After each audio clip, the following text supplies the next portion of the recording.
성경 묵상사부 김견입니다. 여러분, 모든 책에는요, 나름의 가상 독자가 있습니다. 저자들이 글을 쓸 때 생각하는 가상 독자가 있는데요. 저희 책에는요, 2명의 가상 독자를 설정하고 책을 썼습니다. 이런 사람이 큐티를 할 수 있다면, 묵상할 수 있다면 모든 사람이 묵상할 수 있다라는 두 종류의 두 부류의 사람들을 가상으로 설정했는데요. 한쪽은 청소년들입니다. 요즘 교회 다니는 청소년들은요, 교회 가지 않으면 용돈을 못 받거나 핸드폰을 빼앗긴다는 강요와 해법 때문에 어쩔 수 없이 나와 있다, 뭐 이런 말들이 들리죠. 또 한쪽 사람들은 그런 청소년들이 큐티할 수 있다면 모든 사람이 묵상할 수 있겠죠. 또 한쪽은요, 맞벌이 30대이자 가사노동도 책임지는 중후반의 여성을 제가 한번 머릿속에 그려보았습니다.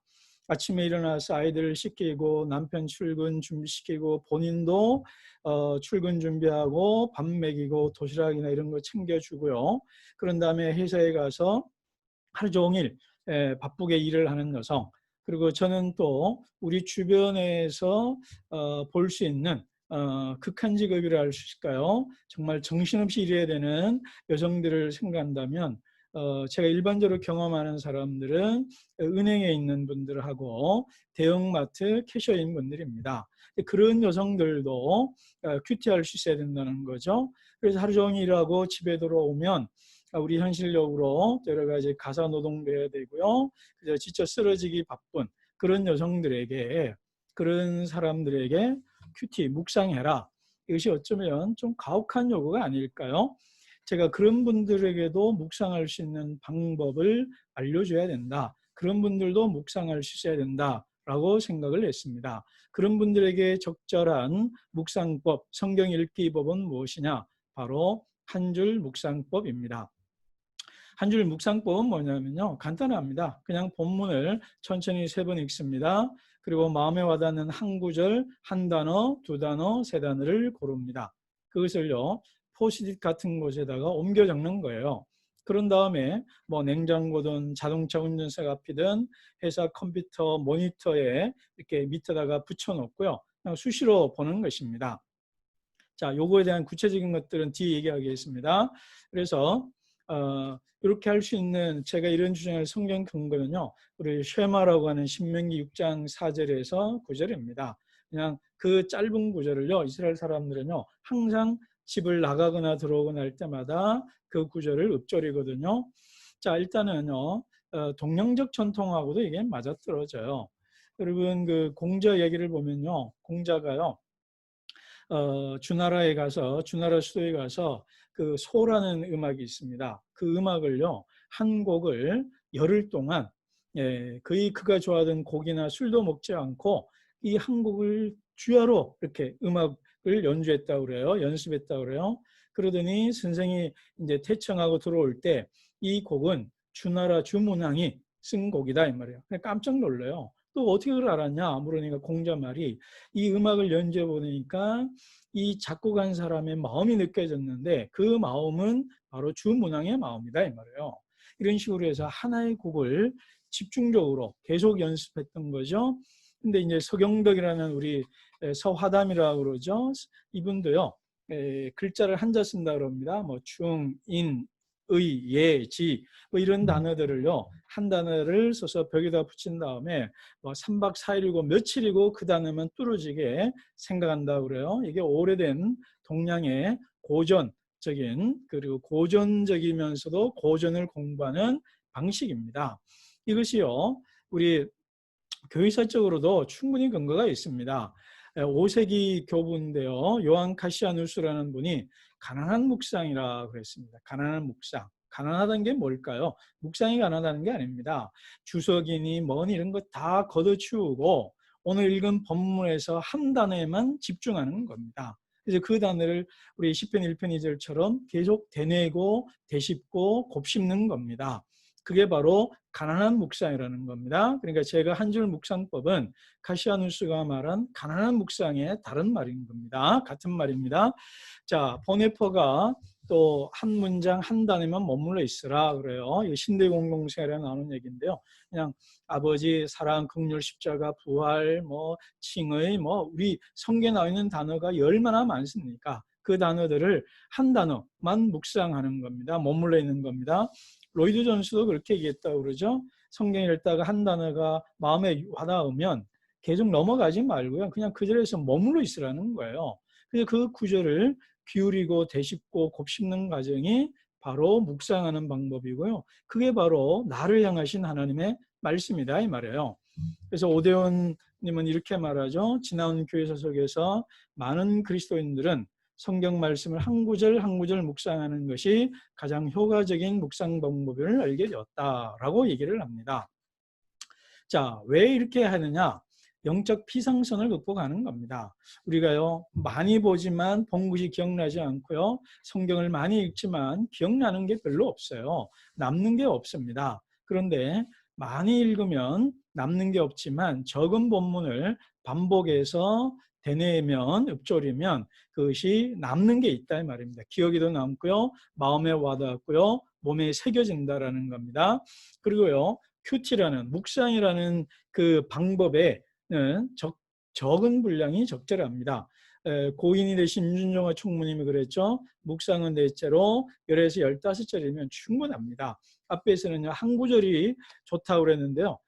큐티, 우리가 일반적으로 하는 큐티나 묵상에는요, 대략 요 정도면 적절하지 싶고요.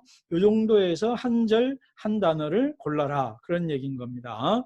그리고요, 한 절을 읽게 되면요, 반복하게 되면 마음성이 저절로 되겠죠. 그러면 일상생활 하다가 그 말씀이 툭 기억이 난다는 겁니다.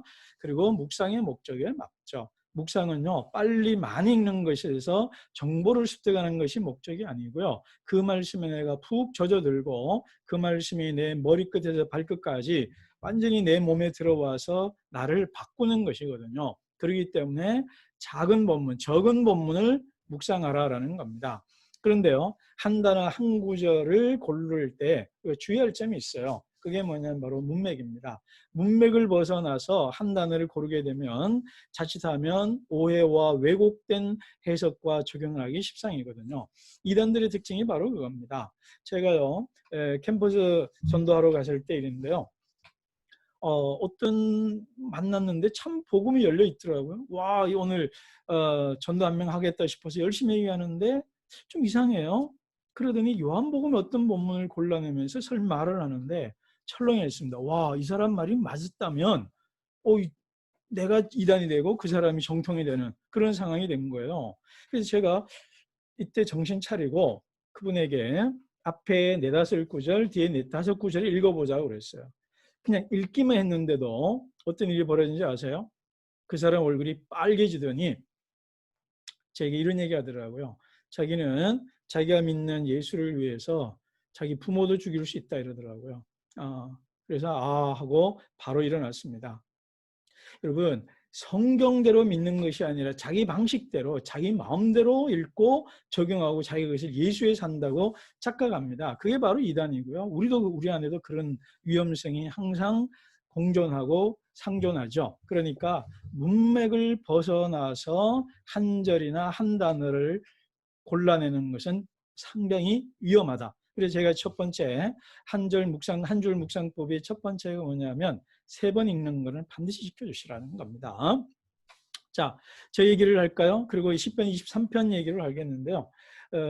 여호와는 나의 목자시니 내게 부족함이 없으리로다. 그러죠? 그러면 제가 이런 겁니다.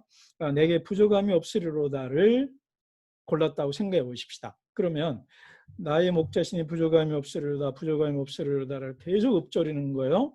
근데 여러분 생각해 보십시오. 우리가 부족한 게 있을까요? 없을까요? 부족한 게 있는 게 아니고요. 많죠.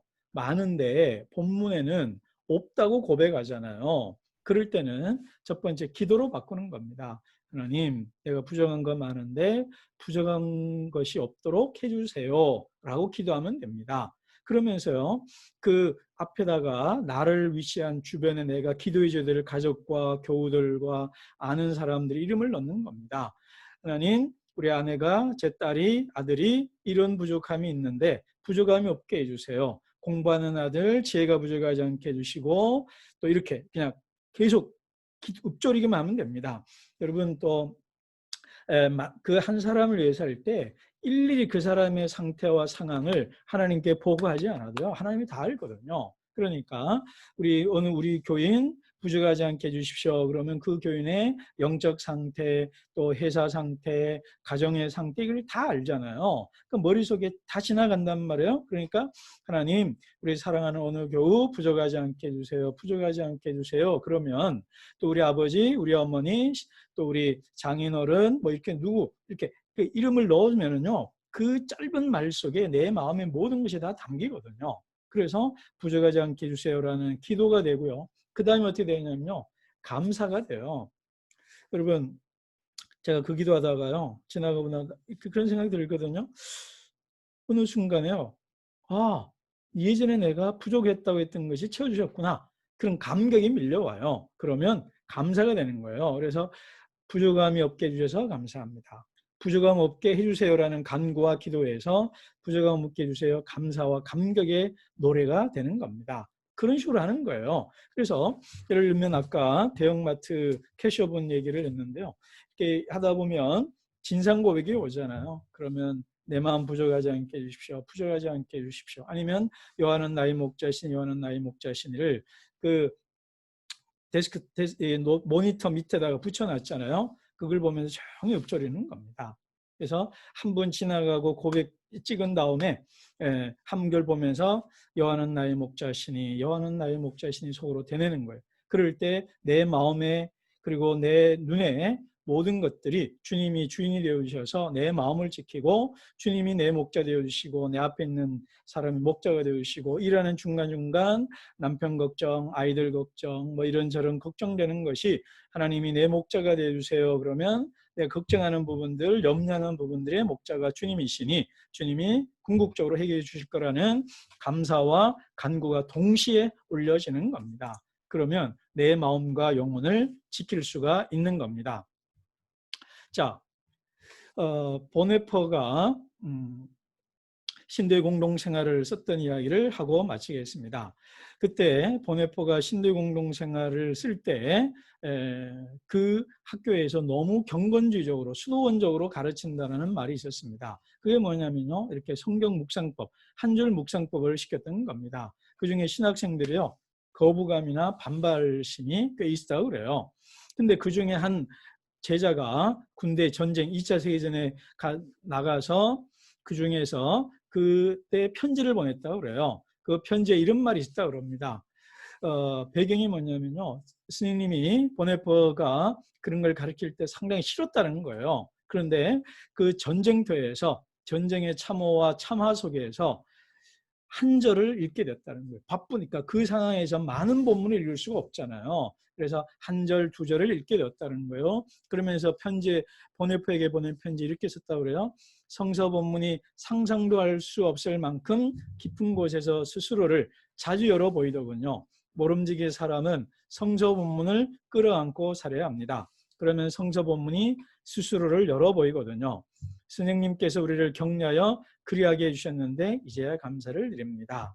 여러분, 전쟁터에서 전쟁하는 병사가 많은 본문을 읽을 수도 없고 그냥 한 절, 두 절, 한 단어, 두 단어 읽을 수밖에 없었습니다. 그 단어를 자주 읊조릴 때에 그 본문이 성경이 스스로 열어서 다가오더라는 거예요. 그럴 때 그 말씀이 전쟁 같은 삶, 전쟁터의 삶을 승리하고 이기게 해주는 말씀이 되었다라는 것입니다. 자, 그러므로 여러분 짧은 본문 속에서라도 그를 반복하는 한 줄 묵상법이 전쟁 같은 우리 삶을 승리할 수 있게 합니다. 자, 우리가 이걸 한 실습해 보면 좋을 것 같아요. 자, 제일 좋은 본문은요 10편 23편인데요 매일매일 하는 본문도 이렇게 하셔도 됩니다. 그래서 하루에 일단 아침에 3번 빨리 읽는 겁니다. 일단은 천천히가 아니라 바쁜 일상에 3번 읽고요. 그 중에 한 절, 오늘은 1절을 읊조리는 겁니다. 그래서 여호와는 나의 목자 신에게 부족함이 없으리로다. 물론 앞부분만 해도 되고요 후반부만 해도 되고요. 둘째 날은 2절, 그리고 이렇게 하면 총 6절이니까요. 월화수목금 하게 됩니다. 그래서 하루에 한 절씩을 계속 읍절을 보는 겁니다. 자, 그렇게 하는 것으로 하면 여러분의 묵상 생활이 마치 10편 23편만 하라는 것이 아닙니다. 다른 모든 성경 본문도 그렇게 해보시면 여러분의 묵상이 깊어질 뿐만 아니라 그 말씀이 내 삶 속에 젖어 들어와서 내 삶을, 내 영혼을, 내 내면을, 내 입의 말을, 내 마음을 지키게 해주고요. 변화되게 해주시고 성장하게 해줄 겁니다. 바쁜 중에서도 전쟁 같은 나날을 승리할 수 있는 유일한 방법은 성경 묵상이고요. 바로 한 줄 묵상법입니다. 한 줄 묵상법으로 여러분의 삶이 승리하기를 주의 이름으로 축복합니다.